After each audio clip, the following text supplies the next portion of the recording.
একটি কবিতা লেখা হবে। তার জন্য অপেক্ষার উত্তেজনা নিয়ে লক্ষ লক্ষ উন্মত্ত অধীর ব্যাকুল বিদ্রোহী শ্রোতা বসে আছে ভোর থেকে জনসমুদ্রের উদ্যান সৈকতে। কখন আসবে কবি?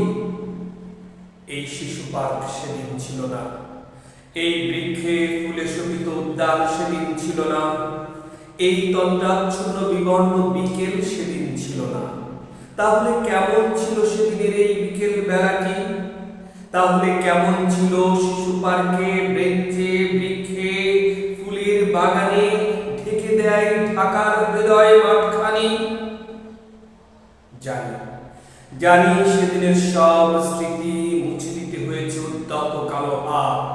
তাই দেখি কবিহীন এই বিমুখ প্রান্তরে আজ কবির বিরুদ্ধে কবি, মাঠের বিরুদ্ধে মাঠ, বিকেলের বিরুদ্ধে বিকেল, উদ্যানের বিরুদ্ধে উদ্যান, মার্চের বিরুদ্ধে মার্চ। হে অনাগত শিশু, হে আগামী দিনের কবি, এই শিশু পার্কে রঙিন দোলনায় দোল খেতে খেতে তুমি একদিন সব জানতে পারবে। আমি তোমাদের কথা ভেবে লিখে রেখে যাচ্ছি সেই শ্রেষ্ঠ বিকেলের গল্প। সেদিন এই উদ্যানের রূপ ছিল ভিন্নতর। না পার্ক, না ফুলের বাগান, এসবের কিছুই ছিল না।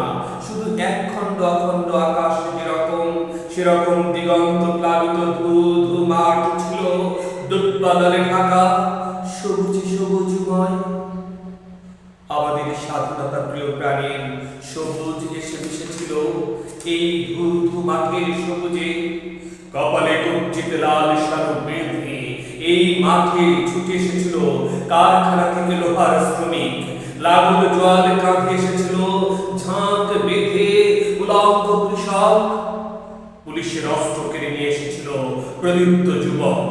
হাতের মুঠোয় মৃত্যু, চোখে স্বপ্ন নিয়ে এসেছিল মধ্যবিত্ত, নিম্ন মধ্যবিত্ত, করুণ কেরানি, নারী, বৃদ্ধ, বেশ্যা, ভবঘুরে।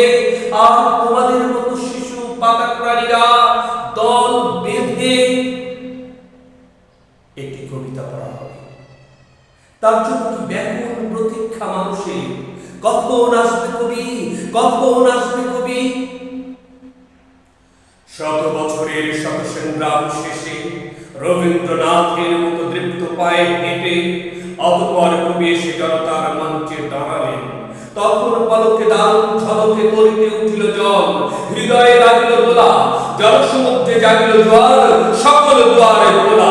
এরোধে কাহার বজ্র কণ্ঠবাণী, গণসূর্যের মঞ্চ কাঁপিয়ে কবি শোনালেন তার অমর কবিতা খানি।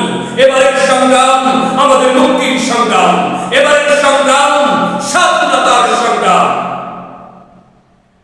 সেই থেকে স্বাধীনতা শব্দটি আমাদের